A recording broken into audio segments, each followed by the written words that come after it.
que todos os pacientes veem o túnel branco? Pois é. Porque tem gente que fala assim, não, mas isso é a baixa de oxigenação do cérebro. Uhum. Ok, a gente quando está para morrer ou alguma coisa, falta oxigenação. Mas por que sempre visualizando a mesma coisa? Porque a baixa de oxigenação não é no mesmo lugar em todos os pacientes. Eu falo pro meu filho, a gente vai ficando velho, vai ficando bobo, filho. Que a gente vai chorando mais, a gente se emociona mais, a gente vai ficando, né, com uma coisa... Eu me arrepiei todo. Você falando agora, eu me arrepiei todo. Eu tive presente lá no Hospital Adventista na época da Covid, em que eu vi o caos, né? Eu vi assim... Eu trabalhei num hospital lá como neurologista chamado João Lúcio. O que é o João Lúcio? É o Centro Referência de Trauma e de Neurologia, né? Do SUS. Então, eu via aquele caos e eu ia para o Adventista, que é um hospital chique, é o melhor hospital particular da cidade. Eu falava, olha, eu saio da Finlândia e vou para a Etiópia todo dia. É um contraste gigantesco. Eu vi o Adventista virando a Etiópia no Covid. Pelo volume. Eu vi gente morrendo um do lado da outra. Assim, eu coordenava a neurologia do Hospital Adventista lá, então, como não tinha plantonista, estava todo mundo com Covid, os coordenadores vão sim vir dar plantão, porque senão não tem médico. Então, eu virei dias e dias e dias naquele plantão, vendo gente morrer, entuba aqui o paciente, massagem cardíaca aqui, a mulher dele aqui do lado olhando, coisa que a gente jamais faria, porque teria um biombo ou outra sala. Não tinha, não dava. Era muita tempo gente. hábil. Olha, eu não me considerava uma pessoa assim... frágil, assim, emocionalmente, mas eu chegou num ponto que eu não via meu filho, eu não via minha mãe, eu não via ninguém, eu só voltava para casa porque eu não queria contaminar ninguém, que meus pais são idosos, meu filho é uma criança e morte.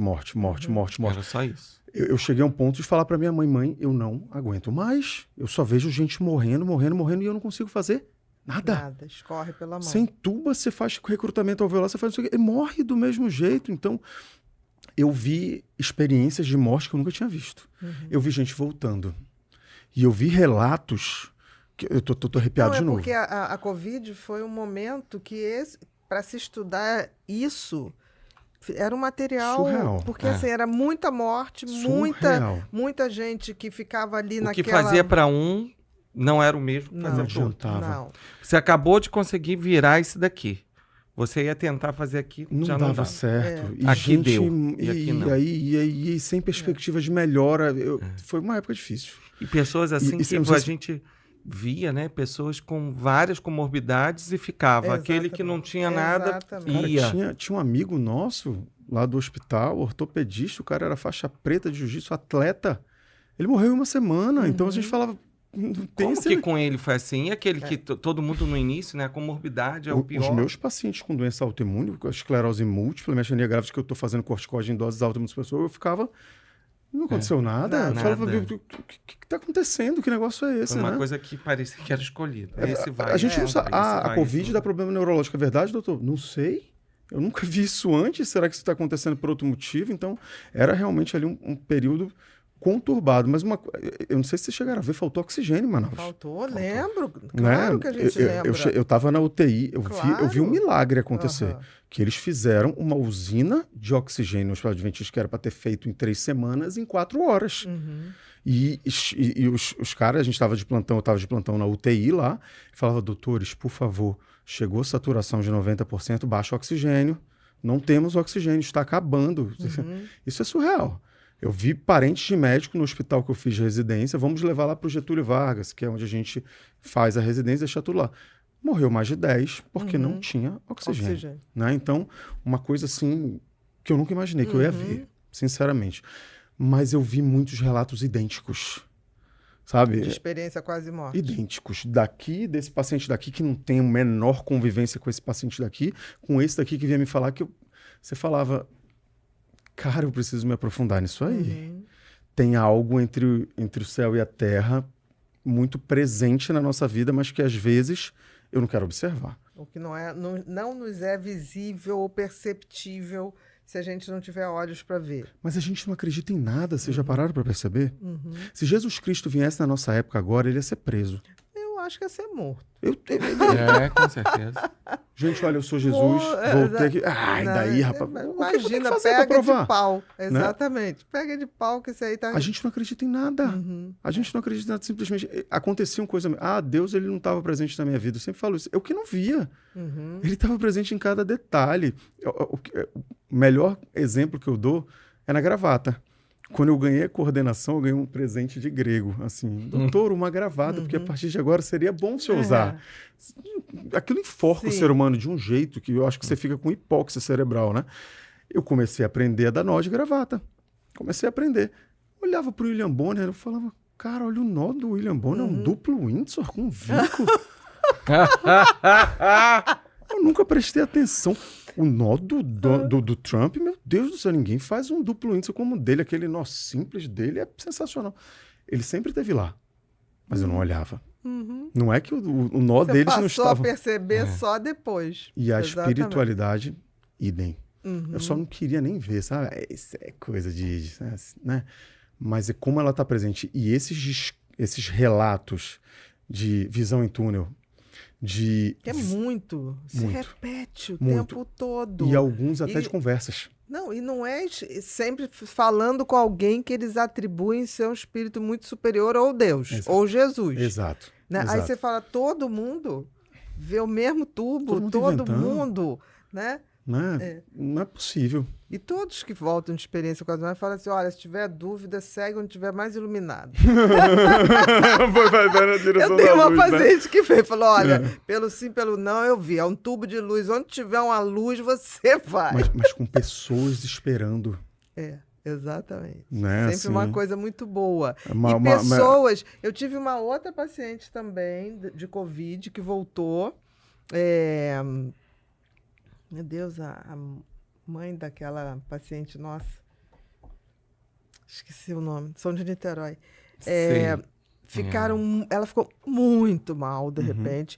O irmão morreu também. A mãe estava internada, tudo assim, no mesmo hospital, ela cuidando do irmão, o irmão morreu, ela ficou mal, ela entubou, ela descreve tudo. Que loucura. Que aconteceu. Que ela falava que as enfermeiras vinham, não sei o que lá, para ela estava falando, gente, eu tô viva. Eu tô viva.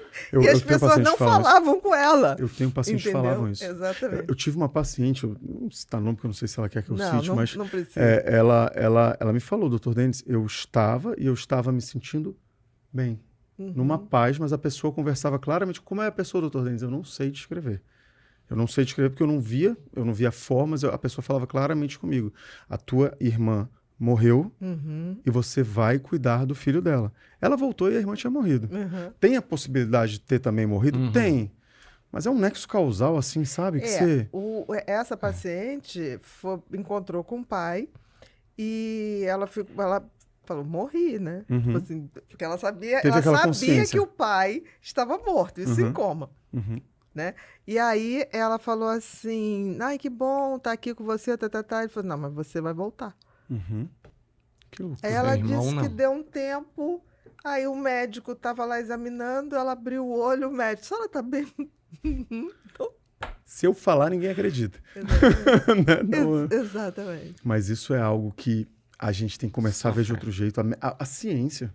O que eu vejo de ciência em Bíblia é muito grande. A neuroplasticidade está escrito lá. Está escrito. Aonde? A neuroplasticidade está escrita em Apocalipse. Eu tinha que ter separado aqui um bocado. Eu vou mandar para vocês algumas coisas que ele está falando de alimentação, como deve ser. Ele está falando da tua atividade, como deve ser. Ele está falando do teu descanso, como deve ser. Ele está falando da neuroplasticidade, que é assim capaz de se recuperar a tua própria mente. Tem algumas descrições de alguns profetas, em especial, falando do eixo intestino-cérebro. Eu tenho uma descrição da própria Ellen White, né? Vocês já ouviram falar? Já ouvi falar. Né? Que ela fala que se você não tiver uma alimentação adequada, o seu eixo que faz ter uma corrente elétrica no teu cérebro vai estar prejudicado e sua mente estará pior. Ela está falando... Se você pensar... Como é que ela sabia de eletricidade se não existia eletroencefalograma? Não existia nem... Como é que ela sabia da eletricidade? Não, mas não tinha. Agora esse insight, Michelangelo fez aquilo, né? Quem falou aquilo para ele? Mas quem falou que o lobo pré-frontal era desse jeito? Não, eu acho que ele tinha uma noção muito boa do cérebro, porque ele foi o cara que fez os primeiros atlas de anatomia. Pronto, mas e a função? Mas exatamente a função não tinha como. Concordo. Mas eu tenho uma teoria, pode ser erradíssima, né? Eu nunca me boto como estou falando é a última palavra, não é?